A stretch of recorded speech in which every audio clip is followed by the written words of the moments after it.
Hello, people. It's early Friday night. I took the day off from work and spent the most of the day at home. Um, and I'm waiting for my wife to arrive so that we have dinner. And I thought, why not making a video? Although I have nothing special to talk about or to show, I'm mainly saying hi to all of you. I've been reading less and less lately, and I feel bad about that.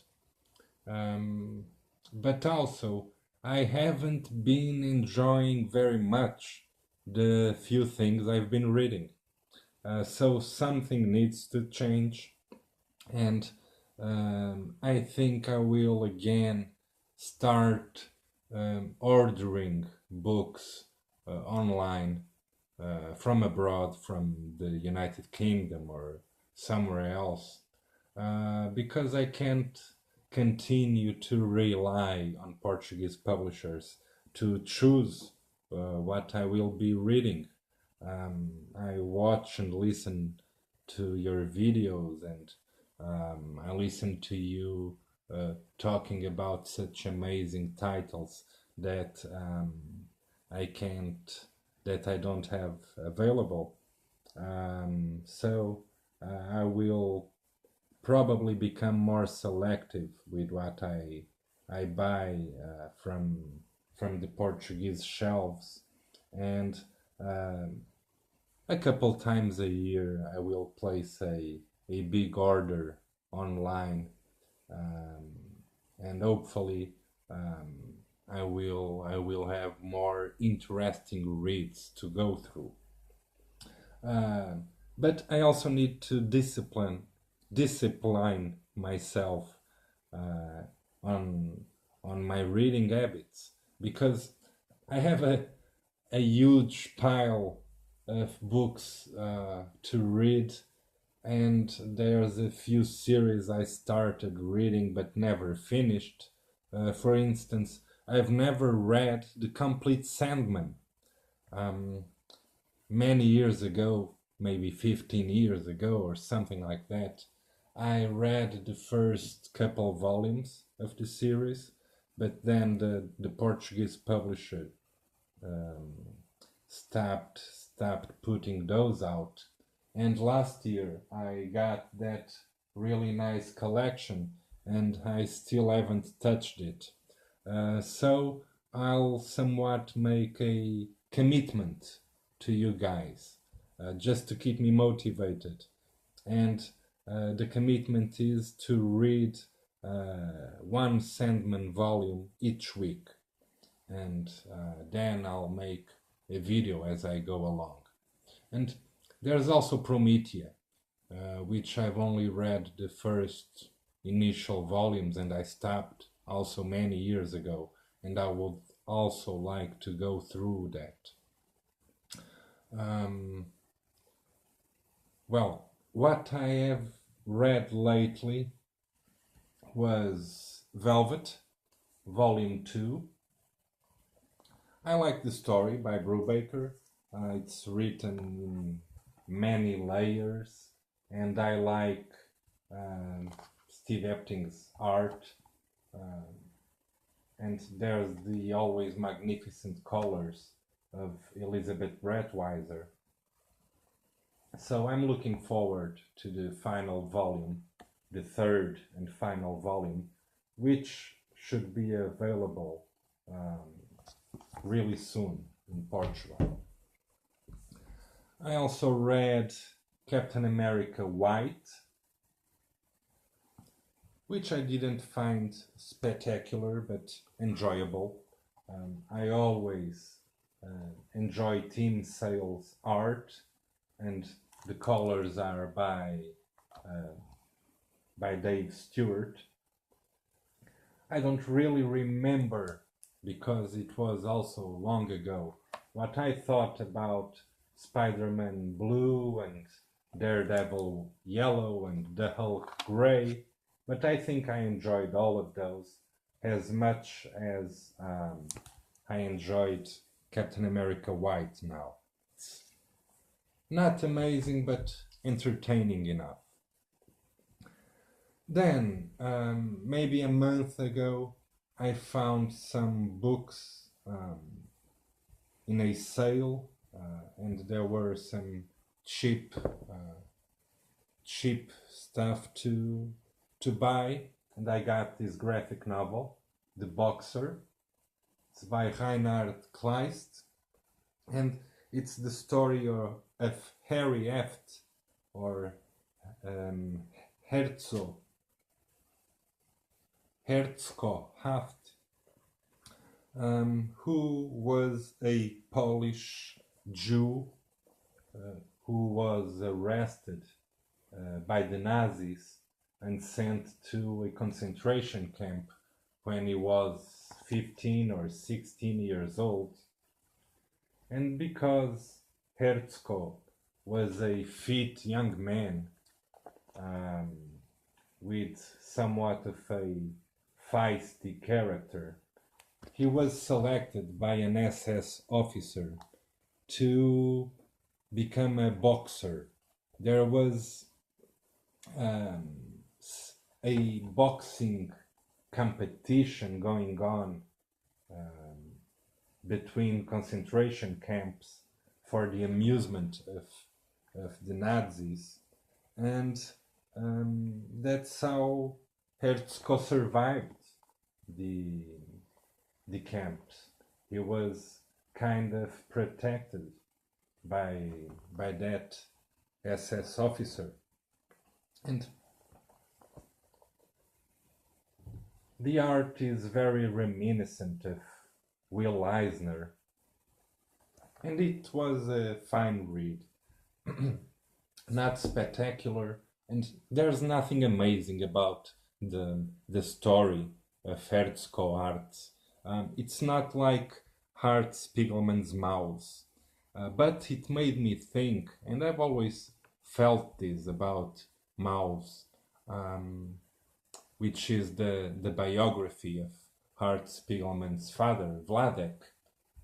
I've always felt that the stories, the episodes that Vladek Spiegelman went through during the Second World War and the concentration camps are too amazing to be believable. He is depicted as somewhat of a super James Bond, very resourceful kind of guy, and it's too amazing to be exactly what happened. I don't know. I always felt that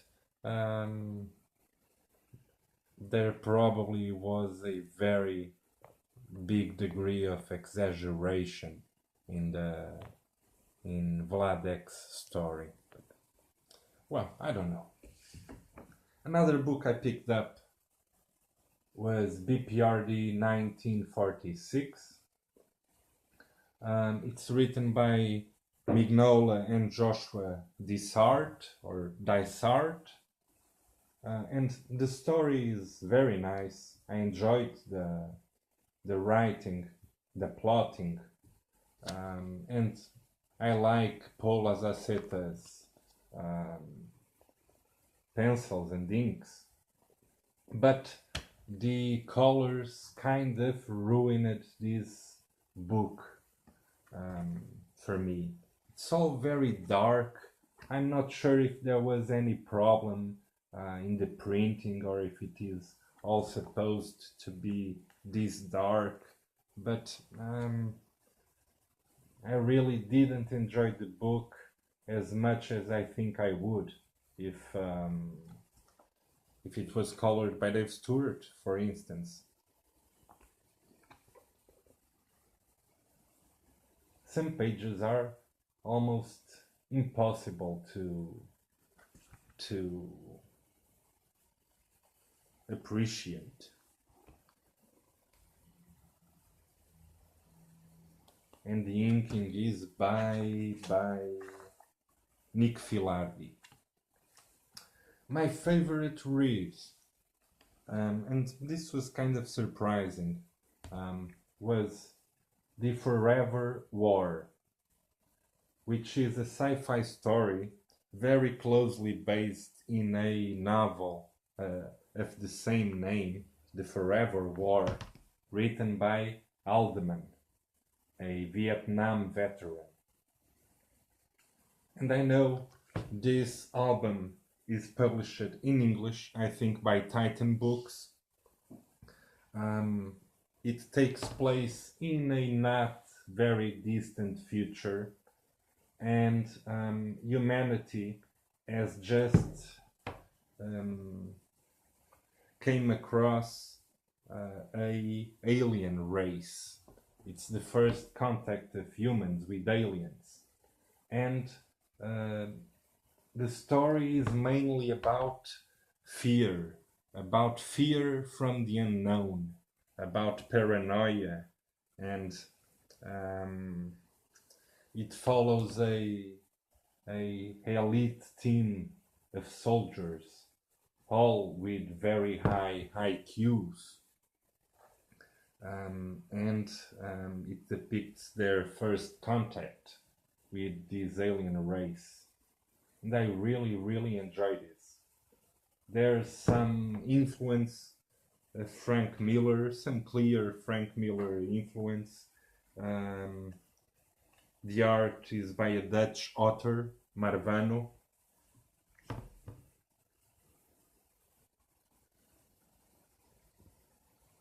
But really nice. I enjoy this. Um, this is the first volume of three, I think, and I believe this was the only one published in Portugal, so I probably will never finish this series.